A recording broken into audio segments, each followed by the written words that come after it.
കേന്ദ്രമന്ത്രി സുരേഷ് ഗോപിയുമായി ബിജെപി കൗൺസിലർമാരുടെ വികസന ചർച്ച ബുധനാഴ്ച. കൊടുങ്ങല്ലൂരിലൂടെ ട്രെയിൻ ഓടുന്നു.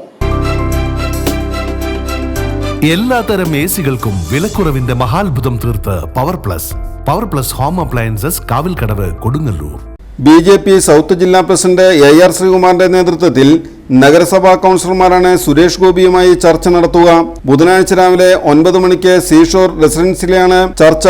നഗരസഭയുടെ വികസനം എങ്ങനെ വേണമെന്നുള്ള ചർച്ചയിൽ കൊടുങ്ങല്ലൂർ റെയിൽവേ സ്റ്റേഷൻ, ജലഗതാഗതം, കൊടുങ്ങല്ലൂർ ക്ഷേത്രം, ചേരമാൻ ജുമാ മസ്ജിദ്, മാർത്തോമപ്പള്ളി തുടങ്ങിയവ ബന്ധിച്ചുകൊണ്ടുള്ള ടൂറിസം തുടങ്ങിയ ആവശ്യങ്ങൾ സുരേഷ് ഗോപിയുമായുള്ള ചർച്ചയിൽ വരുമെന്നാണ് സൂചന.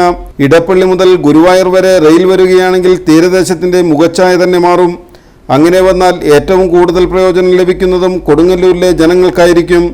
ഒരു കാലഘട്ടത്തിൽ കൊടുങ്ങല്ലൂരിലൂടെ റെയിൽവേക്ക് വേണ്ടി ചരടുവലികൾ നടന്നതായി അഭ്യൂഹങ്ങൾ ഉണ്ടായിരുന്നെങ്കിലും ഒന്നും നടന്നില്ല. കൊടുങ്ങല്ലൂർ ക്ഷേത്രത്തിലെ താലപ്പൊലിക്കും ഭരണി മഹോത്സവത്തിനും ചേരമാൻ ജുമാ മസ്ജിദിലേക്കും മാർത്തോമപ്പള്ളിയിലേക്കും തീർത്ഥാടകർക്ക് വന്നുപോകാൻ സൗകര്യമാവുക മാത്രമല്ല സമയവും സമ്പത്തും ലാഭിക്കുവാനും കഴിയും. ബിജെപി തൃശൂർ സൗത്ത് ജില്ലാ പ്രസിഡന്റ് AR ശ്രീകുമാറിന്റെ ദീർഘവീക്ഷണം കേന്ദ്ര സർക്കാർ നടപ്പിലാക്കിയാൽ കൊടുങ്ങല്ലൂരിന്റെ മുഖച്ഛായ തന്നെ മാറുമെന്ന കാര്യത്തിൽ തർക്കമില്ല.